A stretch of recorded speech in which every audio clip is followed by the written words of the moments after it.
E aí, gente? Uns anos atrás fiz uma comparação econômica entre o Brasil e dois países bálticos, Estônia e Letônia. Nela ficou patente o quão facilmente fomos superados por aqueles dois países. Já em outra oportunidade, comparei países da América Latina, separando-os em dois grupos, bolivarianos e neoliberais. Embora fosse uma comparação entre grupos, também ficou visível que o Brasil ficou para trás. Neste vídeo farei uma comparação direta entre Brasil e Chile, país que se consolida cada vez mais como o mais avançado de nossa região. Tal comparação nos leva a refletir sobre qual caminho a economia brasileira terá de trilhar nas próximas décadas se não quiser ficar cada vez mais para trás. E também abre espaço para diversas interpretações alternativas do sucesso chileno e do fracasso brasileiro. Serão então apresentados aqui 8 indicadores que denotam a grande diferença de performance socioeconômica dos dois países. Vamos a eles. O primeiro deles é o PIB per capita ajustado pelo poder de compra. Podemos ver no gráfico que o Brasil saiu de uma renda per capita ajustada pelo poder de compra de $10.300 em 1990, para uma de $14.100 em 2017, o que representa um crescimento anual de 1,7%. Já o Chile saiu de uma renda per capita de $9.000 para uma de $22.750 no mesmo período, o que representou um crescimento anual de 3,48%, representando mais que o dobro do brasileiro. E este fato, sem sombra de dúvidas, refletiu em muitos aspectos do padrão de vida do chileno, como, por exemplo, seus salários. Esse é nosso próximo item de comparação. Segundo, salário médio.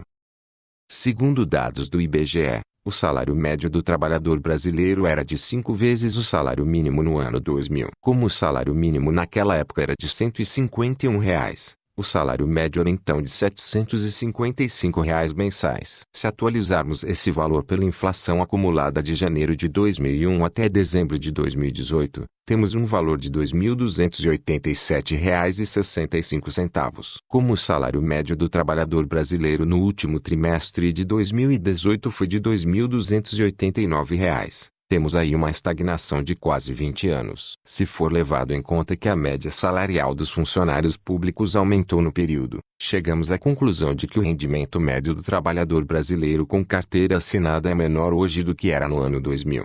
Ainda, como o desemprego é maior hoje do que era naquele ano, isso possivelmente significa que o crescimento, apesar de pífio, da economia brasileira foi para outro lugar que não a massa salarial. Pode ter ido para o lucro das empresas, assim como para bancar o crescimento do gasto social do Estado brasileiro, mais especificamente, previdência e assistência. Só um estudo mais aprofundado para dizer ao certo. O fato é que a renda média do trabalhador brasileiro nada mudou no período. Já a situação no Chile se mostra bem diferente. Como não encontrei o salário médio do trabalhador chileno em pesos para o ano de 2000, tive que me contentar com dados apresentados por um interessante site. Segundo esse site, o rendimento médio do trabalhador chileno no ano 2000 era de 7.408 euros anuais. Já em 2018, era de 12.755 euros, o que representa um incremento superior a 72% no período. Este valor, convertido em reais, daria um rendimento de R$ 4.666,20 ao mês, mais que o dobro do salário médio brasileiro. O site não esclarece se são euros em valores constantes, porém como a cotação do peso chileno não se apreciou nominalmente quando comparados os períodos, é certo que houve um aumento robusto no rendimento do trabalhador chileno. Terceiro ponto, dívida pública. Na questão da dívida pública, é outro 7-1 que o Chile aplica no Brasil. Podemos ver o quão ínfima é a dívida pública chilena frente à brasileira, menos que 1/3 do tamanho. A diferença seria ainda mais discrepante se os chilenos não tivessem adotado entre 2008 e 2012 uma política de acumulação de reservas internacionais. Certamente, tal condição é um dos fatores que ajudam a explicar como que um país ainda emergente, como o Chile, consegue ter juros próximos dos de países desenvolvidos, enquanto que o Brasil está entre os países com os maiores juros do mundo. Quarto, contas públicas. O governo chileno é também, na média, muito mais austero que o brasileiro. Aliás, austeridade em terras brasileiras jamais existiu nos últimos 18 anos, caso levemos em conta o conceito nominal de resultado do setor público. Podemos ver nos gráficos que, enquanto que o governo chileno fez superávites nominais em 7 dos últimos 18 anos, o brasileiro acumulou déficits em todos eles. Aqui, quando muito, Existe algo chamado superávit primário, o qual, há mais de 5 anos, trata-se de um animal desaparecido. Quinto, índice de Gini.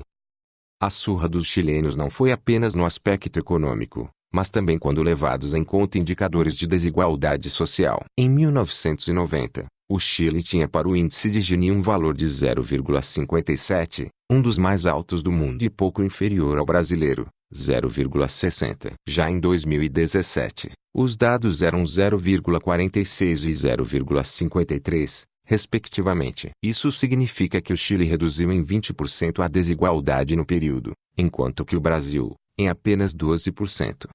Sexto, educação.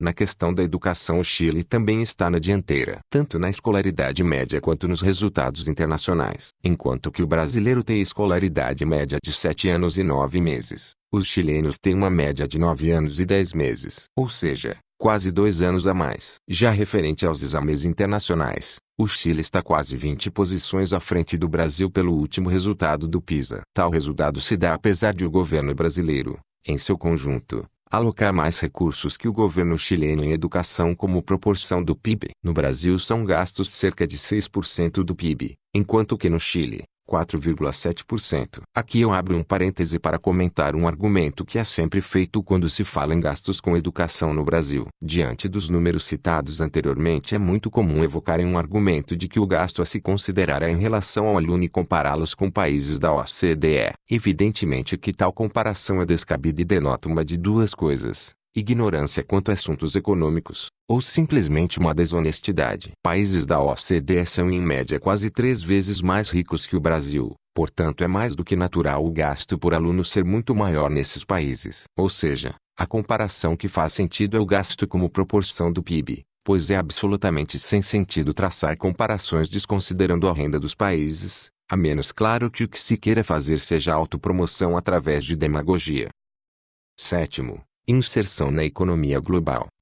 No que tange à abertura econômica e integração comercial, a economia chilena é novamente destaque na região. Com 22 acordos de livre comércio, é o país mais globalmente integrado da América Latina. Como que para servir de mau exemplo, o Brasil é o exato oposto. Tem acordo de livre comércio apenas com o Mercosul e mais 5 países. Por aqui, é dominante a ideia de que uma maior abertura econômica, principalmente em relação a países avançados, representa uma ameaça à indústria nacional. De fato, possivelmente boa parte dela seria dizimada com uma nova abertura. Mas esse é apenas o lado ruim, ou bom, do processo. Por outro lado, indústrias e outros segmentos mais eficientes da economia brasileira seriam beneficiados com a abertura, pois ganhariam acesso a novos e pujantes mercados e com isso teriam ganhos de escala. Esse medo de enfrentar um processo de destruição criadora é o que está em boa parte empacando a economia brasileira. Este medo os chilenos demonstraram não ter.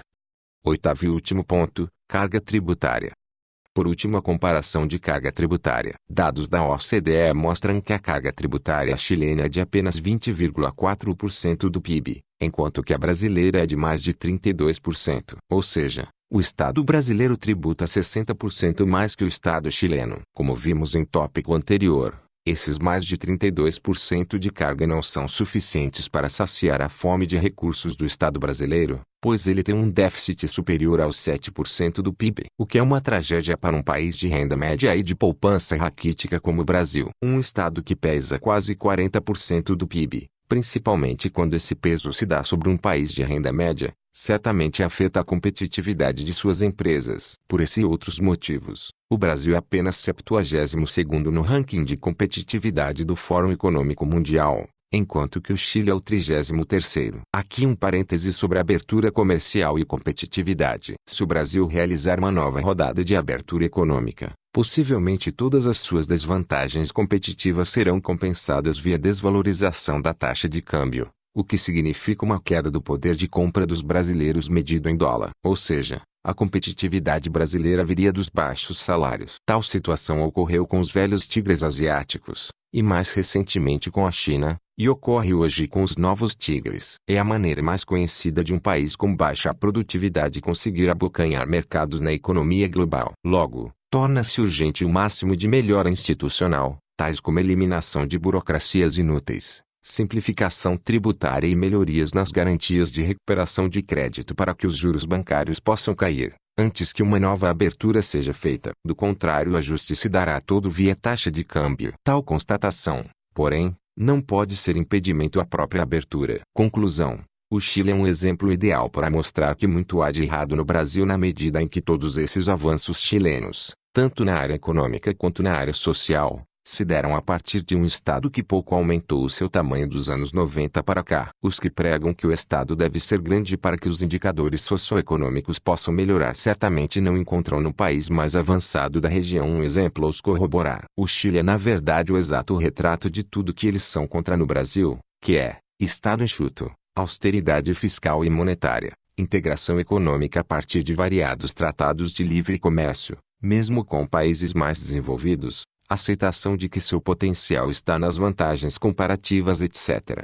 Fica a partir disto a minha remota esperança de que o sucesso do Chile faça surgir alguns consensos aqui no Brasil. Digo remota, porque são vistas na esquerda brasileira apenas soluções que se resumem em aumento de carga tributária e na volta do voluntarismo estatal, quando não coisa pior. Responsabilidade fiscal, integração comercial e um Estado que esteja mais dedicado à área social e menos na empresarial são coisas ainda vistas como sinônimos de neoliberalismo pela nossa esquerda. Esse quadro aparentava ter mudado com a experiência do primeiro mandato petista, porém ficou demonstrado tempos depois que a prática não se tratava mais do que mera conveniência. A crença no Estado Redentor era a ideologia que dominava, e ainda domina, o petismo. Da mesma crença, embora de maneira um tanto diferente, compartilham o PSOL e o PDT. Com o enfraquecimento da esquerda moderna brasileira, PSDB, o Brasil corre o risco de viver nos próximos anos o mesmo dilema vivido na Argentina há décadas, onde se alternam no poder governos populistas e aqueles que tentam consertar as consequências desastrosas de suas políticas, não dando tempo nem horizonte para que investimentos privados de longo prazo possam florescer naturalmente. Neste cenário confuso, o estatismo desenfreado, a fechadura comercial e políticas como substituição de importações são até sinônimos de uma maior, porém enganosa, estabilidade, ao menos até a coisa voltar a degringolar e exigir a volta de um governo reformista. Neste vai-vem, ao longo prazo, o país simplesmente empobrece em relação aos outros. Como consolo resta saber que este é um cenário melhor que o venezuelano, onde a insanidade popular, ao se permitir cair no conto do vigário socialista, levou aquele país à completa ruína. Enfim, por este vídeo é isso. Um abraço e até uma próxima.